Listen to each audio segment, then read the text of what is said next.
hata kama tukichukua ubingwa Simba wa michuano yote ambayo tunashiriki, bado haiondoi ukweli ya kwamba tunajenga timu.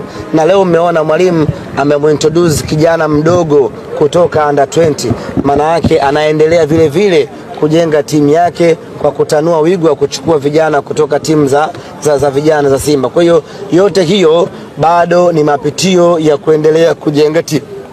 Kwa hiyo hata kama tunachukua ubingwa wa ligi kuu ya NBC, ubingwa wa kombe la CRDB, ubingwa wa kombe la shirikisho Afrika, bado ukweli hauondoki kwamba tunaendelea kujenga timu. Tofauti ni kwamba sisi ni timu kubwa.